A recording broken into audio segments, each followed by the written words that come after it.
ఏపీలో కొంతమంది పోలీసులకు చట్టాలంటే ఏమాత్రం గౌరవం లేదు. నిబంధనలనేవి తమకు వర్తించవని అనుకుంటున్నారు. అంబేద్కర్ రాసిన భారత రాజ్యాంగం అన్నా, భారత న్యాయ సంహిత అన్నా కూడా వారికి పట్టడం లేదు. లోకేష్ రాసిన రెడ్ బుక్ రాజ్యాంగాన్ని అమలు చేయటమే తమ లక్ష్యమని అనుకుంటున్నారు.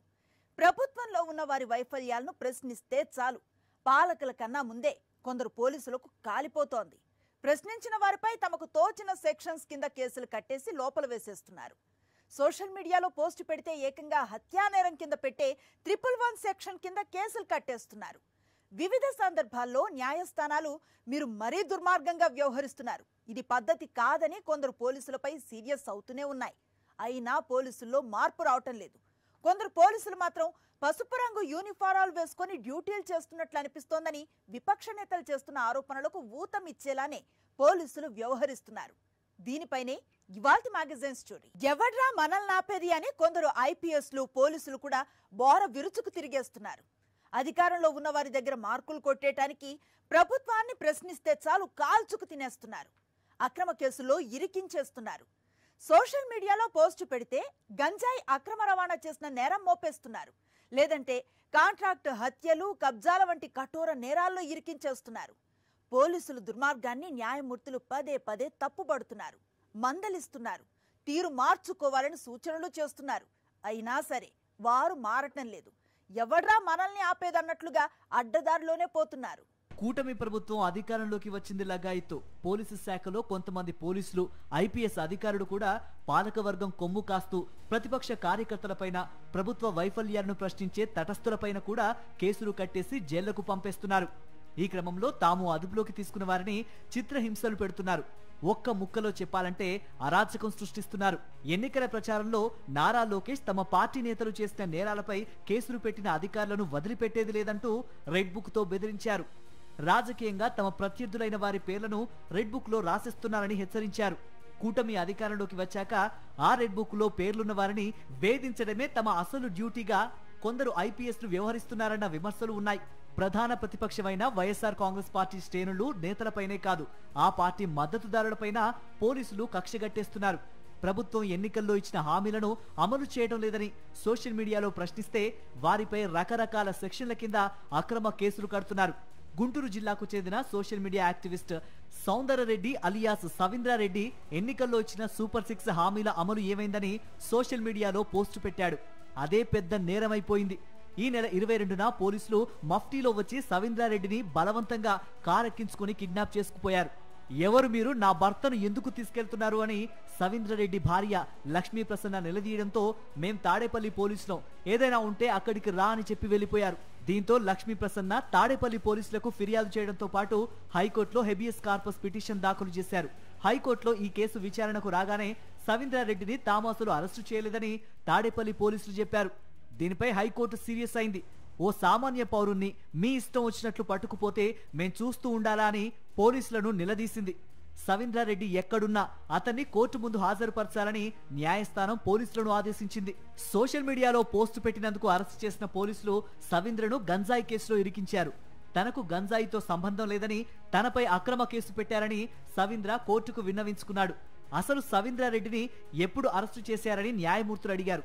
రాత్రి 8:30కు అరెస్టు చేశామని పోలీసులు చెప్పారు.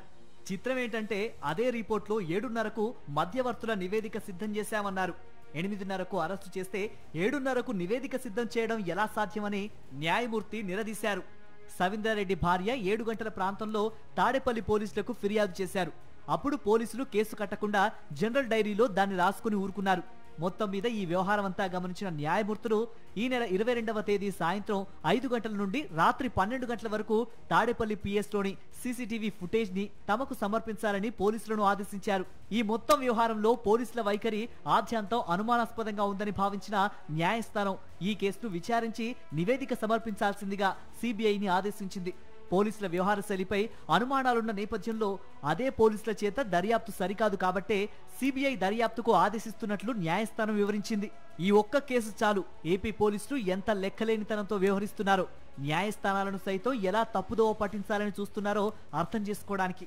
ఇంకో విచిత్రం ఏంటంటే ఇలా అక్రమ అరెస్టులు చేసే సమయాల్లో పోలీసులు యూనిఫారాల్లో వెళ్లడం లేదు. చాలా మిస్టీరియస్ గా కిడ్నాపర్లా వ్యవహరిస్తున్నారని న్యాయరంగ నిపుణులు ఆరోపిస్తున్నారు. గంజాయి కేసు మోపబడిన మన సవీందర్ రెడ్డి దాంట్లో కానీ పోలీసులు డ్రెస్సులు వేసుకోవడం లెక్కలే. ఇవి 2 ఎగ్జాంపుల్స్ మాత్రమే. ఏ అర్ధరాత్రి పోతారు ఇంటికి, రెక్కి నిర్వహిస్తారు, తలుపులు బద్దలు కొడతారు, లాక్కొని వస్తారు, ఎక్కడికి తీసిపోతారో తెలియదు, ఎవరు తీసిపోయినారో తెలియదు. మరీ గట్టిగా కుటుంబ సభ్యులు మాట్లాడితే తాడేపల్లి పోలీసులు అని చెప్తారు. చివరికి చూస్తే తాడేపల్లిలో మేము అరెస్ట్ చేయలేదని వీళ్ళు చెప్తారు. మళ్ళీ హెబియస్ కార్పస్ పిటిషన్ వేసి అతను ఎక్కడున్నాడో ప్రొడ్యూస్ చేయండి అని కోర్టు చెప్పే వరకు అతను ఎక్కడో అనంతపూర్లో ప్రత్యక్షమై ఉంటాడు. ఆ కోర్టులో ప్రొడ్యూస్ చేస్తారు. ఇది రాష్ట్రంలో జరుగుతున్న పరిస్థితి. ప్రభుత్వ పెద్దల కళ్ళల్లో ఆనందం చూడడానికి సవీంద్రారెడ్డిపై తప్పుడు కేసు పెట్టి తప్పుల మీద తప్పులు చేసిన అధికారుల వెన్నులో వణుకు మొదలైంది. మరో social media activist Tarak Pratap Reddy ఏపీని పట్టి కుదిపేస్తున్న యూరియా కొరత గురించి సోషల్ మీడియాలో పోస్టు పెట్టాడు. అంతే, చంద్రబాబు వ్యాఖ్యలను వక్రీకరించారని పట్టుకుపోయిన పోలీసులు ఆయనపై ఏకంగా 111 సెక్షన్ కింద కేసు పెట్టేశారు. అత్యంత దారుణమైన నేరాలు చేసే వారిపై పెట్టే కేసును సోషల్ మీడియా యాక్టివిస్ట్ పై పెట్టేశారు. డబ్బుల కోసం మహిళల్ని లైంగికంగా వేధించి వారితో వ్యాపారం చేస్తున్నారంటూ ప్రతాప్ రెడ్డిపై అడ్డమైన సెక్షన్లను బనాయించారు. నిజానికి ఈ చట్టం గత ఏడాదే అమల్లోకి వచ్చింది. ఈ చట్టం రావడానికి చాలా ముందుగా రకరకాల పోస్టులు పెట్టిన వారిపై పోలీసులు ఇదే సెక్షన్ ప్రయోగిస్తున్నారు. 111 సెక్షన్ 1/7/2024 నాడు బిఎన్ఎస్ చట్టం అమల్లోకి వచ్చింది. ఆర్టికల్ 20(3) ప్రకారం నేను ఏ రోజైతే అఫెన్స్ చేశానో ఆ రోజు ఉండినటువంటి చట్టానికి అనుసరించే నేను బద్యుణ్ణి.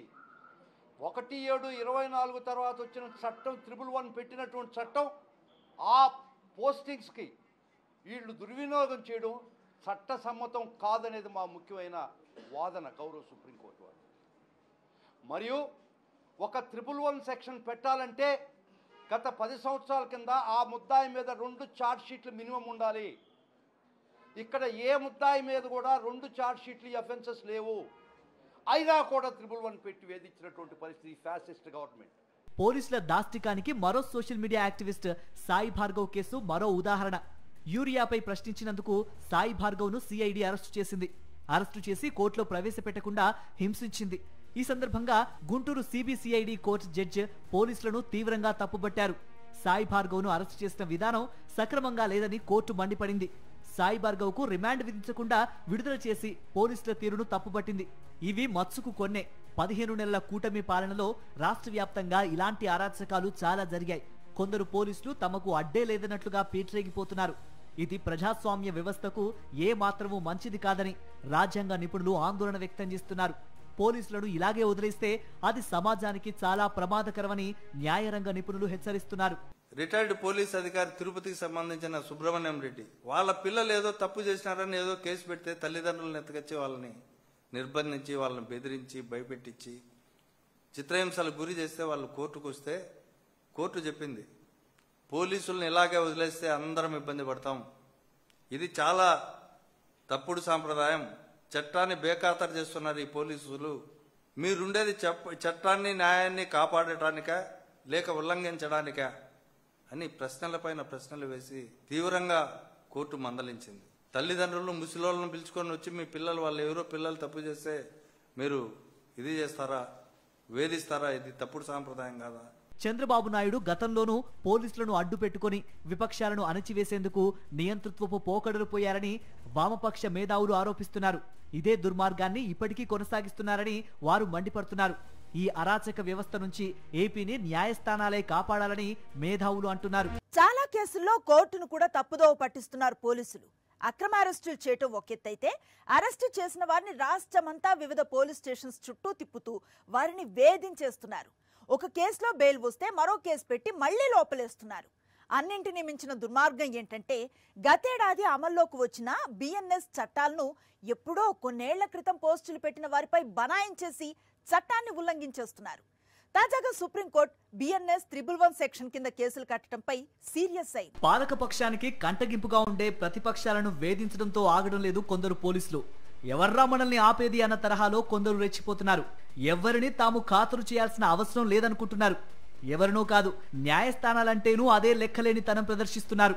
నారా లోకేష్ సొంత నియోజకవర్గం మంగళగిరిలో సిఐగా పనిచేస్తున్న శ్రీనివాసరావుకు ఏకంగా కళ్ళే నెత్తికెక్కేశాయి. హైకోర్టు డ్రైవర్ లక్ష్మీనారాయణ డ్యూటీలో ఉండగా సిఐ శ్రీనివాసరావు దుర్మార్గంగా లక్ష్మీనారాయణని చెంపలు కందిపోయేలా లెంపకాయలు కొట్టాడు. హైకోర్టు న్యాయమూర్తులకు తర్వాతి రోజు వారు విచారించే కేసులకు సంబంధించిన ఫైళ్లను న్యాయమూర్తులకు వెళ్లి ఇస్తూ ఉంటారు. దీన్ని సర్క్యులేషన్ అంటారు. రోజులానే లక్ష్మీనారాయణ ఫైళ్లను తీసుకుని వెళ్తున్నారు. దారి మధ్యలో పోలీసులు ఆపారు. జడ్జి గారికి ఫైళ్లను అందించాల్సి ఉందని డ్రైవర్ లక్ష్మీనారాయణ చెబుతూ ఉండగానే సిఐ శ్రీనివాసరావు వచ్చి దాడి చేసి కొట్టాడు. అంతటితో ఆగలేదు. లక్ష్మీనారాయణతో పాటు హైకోర్టు వాహనాన్ని కూడా మంగళగిరి పోలీస్ స్టేషన్ కు తరలించారు. లక్ష్మీనారాయణ ఫోన్ గుంజుకున్నారు. ఫైళ్లు అర్జెంటుగా ఇచ్చి రావాలి సార్ అని లక్ష్మీనారాయణ వేడుకున్నా వినలేదు. ఫైళ్లు అత్యవసరం అయితే న్యాయమూర్తులే ఫోన్ చేస్తారులే అని హూంకరించారు సిఐ. జరిగిన విషయాన్ని డ్రైవర్ లక్ష్మీనారాయణ నుంచి తెలుసుకున్న హైకోర్టు డ్రైవర్లు పై అధికారులకు ఫిర్యాదు చేశారు. దీంతో సిఐ వ్యవహారం న్యాయమూర్తుల దృష్టికి వచ్చింది. తనపై జరిగిన దాడి గురించి లక్ష్మీనారాయణ గుంటూరు డీఎస్పీకి ఫిర్యాదు చేశారు. మంగళగిరి రూరల్ పోలీసులు దీని ఆధారంగా కేసు నమోదు చేశారు. కానీ నిందితుడిగా సిఐ శ్రీనివాస్ పేరు రాయకుండా సిఐఎన్ రాసి ఊరుకున్నారు. హైకోర్టు సీరియస్ గా ఉందని గమనించిన గుంటూరు ఎస్పీ ఆగమేఘాల మీద హైకోర్టుకు వెళ్లి ఉన్నతాధికారులను కలిసి వివరణ ఇచ్చుకున్నారు. హైకోర్టు డ్రైవర్ పై దాడి చేయటం అంటే అది హైకోర్టుపై దాడి చేయడమేనని పేర్కొన్న అధికారులు సిఐ శ్రీనివాసరావుపై కేసు ఎందుకు నమోదు చేయలేదని నిలదీశారు. దాంతో ఎస్పీ వెంటనే సిఐ శ్రీనివాసరావు పేరును నిందితుల జాబితాలో చేర్పించారు. వ్యవస్థలంటే ఏ మాత్రమూ లెక్కలేనితనం ఎంతగా పేరుకుపోయిందో ఈ ఘటన చాటి చెబుతోంది. ఇది ఏ మాత్రమూ క్షమించరాని నేరమే అంటున్నారు న్యాయవాదులు. ఈ రాష్ట్రంలో హైకోర్టు అనేక మార్లు చివాట్లు పెట్టిన అక్రమ అరెస్టులు, అక్రమ నిర్బంధాలు, తర్వాత తప్పుడు కేసులు, ఇవన్నీ కూడా బాగా దిగజారిపోయి నాయకులు ఏం చెప్తే అవన్నీ చేసే నీచ సంస్కృతి వచ్చింది. ఎందుకంటే దీనికి సంబంధించి అనేక కేసులు, అనేక ఉదాహరణలు ఉన్నాయి. దాదాపు డజన్లకు పైగా సార్లు హైకోర్టు చివాట్లు పెట్టిన సంఘటనలు. చివరికి డీజీపీని కూడా మేము కోర్టుకు పిలిపించాల్సి వస్తుంది అని చెప్పినప్పటికీ మారలేదు. తర్వాత ఇటీవల ఒక కేసులో సవీందర్ రెడ్డి అనే కేసులో గంజాయి కేసు పెడితే ఆ గంజాయి కేసులో కూడా చాలా అక్రమమైన అరెస్టు కాబట్టి దీనిపైన సిబిఐ ఎంక్వైరీ చేయాలా, మాకు అనుమానాలు ఉన్నాయి అని చెప్పి హైకోర్టు భావించి సిబిఐకి ఇవ్వడం కూడా జరిగింది. దీన్ని బట్టి అర్థం చేసుకోవచ్చు రాష్ట్రంలో శాంతి భద్రతల పరిస్థితి కానీ, లేకపోతే ఒకే వైపు రాజకీయ ప్రత్యర్థులను అంచవేసే కుట్రలో భాగంగా అందరిపైన దాడులకు పాల్గొంటున్న వ్యవస్థ ఇది. ఈ వ్యవస్థ పూర్తిగా నిర్వీర్యమైంది. అధికార పార్టీ అడుగులకు మడుగులు ఒత్తుతుందనేది మా అభిప్రాయం. ఇది ఆఫ్ఘన్ కాదు, ఆంధ్రప్రదేశే. వీళ్ళు తాలిబాన్ తీవ్రవాదులు కారు, ఏపీ పోలీసులే. కాకపోతే ఆఫ్ఘనిస్తాన్ను మించిన రాక్షస పాలనను ఏపీలో అమలు చేస్తున్నారంతే. గత ఎన్నికల్లో కూటమి అధికారంలోకి వచ్చింది లగాయత్తు పచ్చ పాలకులు, కాకి సేనలు రెడ్ బుక్ రాజ్యాంగం పేరిట ఎర్రి పాలసీని అమలు చేసుకుంటూ పోతున్నారు. ఈ ముగ్గురు యువకులు చేసిన తప్పేంటంటే సివిల్ డ్రెస్ లో ఉన్న ఓ కానిస్టేబుల్ ఎవరితోనో గొడవ పెట్టుకుంటూ ఉంటే గొడవెందుకయ్యా అని వారించారంతే. దానికే మఫ్టీలో ఉన్న పోలీసులకు కోపం వచ్చేసింది. తన సహచర పోలీసులను తీసుకుని మర్నాడే ఆ ముగ్గురిని అరెస్టు చేసి తెనాలి తీసుకువచ్చి ఇదిగో ఇలా చిత్రహింసలు పెట్టేశారు. ఒక్కసారి కాదు, 2 రోజుల పాటు ఇలా హింసిస్తూనే వచ్చారని బాధితులు ఆరోపించారు. ఈ కీచక హింసను రికార్డ్ చేసింది కూడా పోలీసులే. పోలీసులంతా దుర్మార్గంగా ఉండరు కదా, వారిలో మంచి పోలీసులు ఈ రాక్షస పర్వాన్ని లీక్ చేశారు. అది సోషల్ మీడియాలో వైరల్ అయింది. ఈ హింసలో 2 ఇన్స్పెక్టర్లు విచక్షణ రహితంగా వ్యవహరించడం బట్టబయలైంది. ఒక కాకి లాఠీతో నిర్దాక్షిణ్యంగా కొడుతూ ఉంటే మరో కాకి బాధిత యువకుడి మోకాలిపై కాలు పెట్టి తొక్కి పట్టి హింసను ఎంకరేజ్ చేశాడు. ఈ మొత్తం పాపమంతా వెలుగులోకి రావడంతో పోలీసులో కంగారు మొదలైంది. తమని తాము కాపాడుకోవడానికి ఈ ముగ్గురిపై రౌడీ షీట్లు ఓపెన్ చేసి వీళ్ళని గంజాయి బ్యాచ్ గా చిత్రీకరించారని బాధిత కుటుంబాలు ఆరోపించాయి. పోలీసులు ఎంత రాక్షసంగా వ్యవహరించగలరో చెప్పడానికి ఈ హింసా దృశ్యాలు చాలు. కూటమి అధికారంలోకి వచ్చిన తొలి రోజు నుంచే రాష్ట్రంలో హింసాయుత ఘటనలు మొదలైపోయాయి. ప్రతిపక్ష వైఎస్ఆర్ కాంగ్రెస్ పార్టీ నేతలు గాని, కార్యకర్తలు గాని, వారి సానుభూతి పరుడు గాని, లేదంటే తటస్థులైన పాలకుల వైఫల్యాలను ప్రశ్నించేవారు కాని ఎవరైనా సరే కక్షగట్టి వేధించేయటమే అజెండాగా పోలీసులు పేట్రేగిపోతున్నారు. పచ్చ బాసులను మెప్పించడానికి కొందరు పోలీసులు టీడీపీ ఏజెంట్లుగా వ్యవహరిస్తున్నారన్న ఆరోపణలు ఉన్నాయి. ఈ క్రమంలో చాలా మందిపై వారు కేసులు కట్టి నిబంధనలకు విరుద్ధంగా చిత్రహింసలు పెట్టారని విమర్శలు వెల్లువెత్తుతున్నాయి. వాళ్ళు వీళ్ళు అనే కాదు, ఎంత పెద్ద వాళ్ళైనా సరే పాలకులకు నచ్చని వాళ్ళైతే వారిని ఏదో ఒక కేసు పెట్టి వేధించేస్తున్నారు. కోర్టులు మందలిస్తోన్న పోలీసుల తీరు మారడం లేదంటున్నారు న్యాయవాదులు. పోసాని కృష్ణమురళి గారి కేసులో ఇంతకుముందు సెక్షన్ 11(1) టెర్రరిస్టుల పైన పెట్టాల్సిన కేసు, తర్వాత సుపారీ కిల్లింగ్స్, కాంట్రాక్ట్ కిల్లింగ్స్, దేశద్రోహులు ఇలాంటి వాళ్ళపైన పెట్టాల్సిన కేసులు సోషల్ మీడియాకు సంబంధించి పోసాని కృష్ణమురళి పైన కేసులు పెట్టారు. ఇది ఖచ్చితంగా కోర్టు ధిక్కారమే ముమ్మాటికే అని చెప్పి తీవ్రంగా హెచ్చరించిన పరిస్థితులు ఆ రోజు. అదేవిధంగా తురకా కిషోర్ మున్సిపల్ చైర్మన్, అతనిది మరీ ఘోరం. ఒక కేసులో తప్పుడు కేసులో అరెస్టు చేసి అతనికి బెయిల్ వస్తే వెంటనే ఇంకో కేసు, అట్లా దాదాపు 12-13 కేసులు పెట్టిన తర్వాత రిలీజ్ అయ్యే, ఈరోజు రిలీజ్ అవుతా అంటే ఆ రోజు మార్నింగ్కే ఇంకో కేసు బనాయించడం. చివరికి 6 ఏళ్ల కిందట జరిగిన ఇన్సిడెంట్ అని దాంట్లో ఒకటి కంప్లైంట్ ఇచ్చినాడని దానిపైన కేసు పెడితే అప్పుడు హైకోర్టుకు వస్తే హైకోర్టు తీవ్రంగా మందలించింది. 6 ఏళ్ల నాడు జరిగిన ఘటన ఏంటి, ఇవాళ మీరు కేసు నమోదు చేయడం ఏంటి? లోకేష్ కనుసన్నల్లోనే ఈ రెడ్ బుక్ రాజ్యాంగం అమలు జరుగుతోందని టీడీపీ శ్రేణుల్లో ప్రచారం జరుగుతోంది. తాజాగా దేశంలోని సర్వోన్నత న్యాయస్థానం 111 సెక్షన్ దుర్వినియోగంపై సీరియస్ అయింది. వైఎస్ఆర్ కాంగ్రెస్ పార్టీ తరపున దాఖలైన పిటిషన్లో విచారిస్తూ ఈ సెక్షన్ కింద అక్రమంగా నమోదు చేసిన కేసులను క్వాష్ చేసేలా ఆదేశాలు జారీ చేసింది. బాధితులు ఏపీ హైకోర్టును ఆశ్రయించాలని సూచించింది. ఇంతకాలం అధికార మదంతో పాలకపక్షం మెప్పు కోసం అడ్డగోలు కేసులు పెట్టిన పోలీసు అధికారులను బోనులో నిలబెట్టి తీరుతామంటున్నారు మాజీ advocate general Ponnavolu Sudhakar Reddy. Contract killing, extortion, land grabbing, bank frauds, financial scams, వీటికి మాత్రమే ఐపీసీలో సరైన చట్టాలు లేవు కాబట్టి అందుకని బిఎన్ఎస్ తీసుకురావడం జరిగిందని పార్లమెంటరీ కమిటీలో చట్టం పాస్ చేసేటప్పుడు గౌరవ పార్లమెంటు వారు పాస్ చేసినటువంటి చట్టంలో ముఖ్య ఉద్దేశం ఇది. కానీ ఈ ఉద్దేశాలు తుంగలో దొరికి ఈ ఫ్యాసిస్ట్ గవర్నమెంటు సోషల్ మీడియాలో పెట్టినటువంటి ప్రతి పోస్ట్కి ఈ 111 బిఎన్ఎస్ వాడడం చాలా దుర్మార్గం.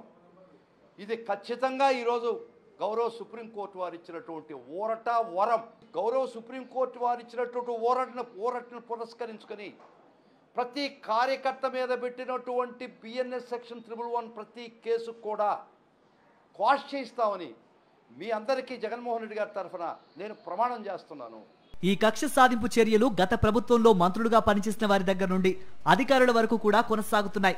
గతంలో సోషల్ మీడియాలో పోస్టులు పెట్టారనే పేరుతో వందల సంఖ్యలో కేసులు నమోదు చేసి రాష్ట్ర వ్యాప్తంగా అరెస్టులు చేసి ఒక భయానక వాతావరణాన్ని సృష్టించారు. మహిళల్ని సైతం అరెస్టులు చేసి రోజుల తరబడి జైల్లో పెట్టారు. అధికార మదం కళ్ళు కప్పేసిన వేళ అధికార దుర్వినియోగంతో ప్రజలను భయభ్రాంతులకు గురిచేసి పాలన చేయాలనుకుంటోంది చంద్రబాబు సర్కార్. హామీల విషయంలో ప్రజలను వంచారు. శాంతి భద్రతల్ని గాలికి వదిలేసి ప్రజలను హింసిస్తున్నారు. సంక్షేమము అభివృద్ధి ఊసే లేకుండా చేసి ప్రజలను ఆందోళనకు గురి చేస్తున్నారు. ఈ అరాచకాలను ప్రశ్నిస్తే అంతు తేలుస్తామని అదే ప్రజల్లో భయోత్పాతం సృష్టించాలని కుట్ర పన్నారు. ప్రజల ఆలనా పాలన చూడాల్సిన పాలకులే ప్రజలను లక్ష్యంగా చేసుకుని ఇన్ని దారుణాలకు తెగబడుతున్న వేళ 5.5 కోట్ల మంది రగిలిపోతున్నారు.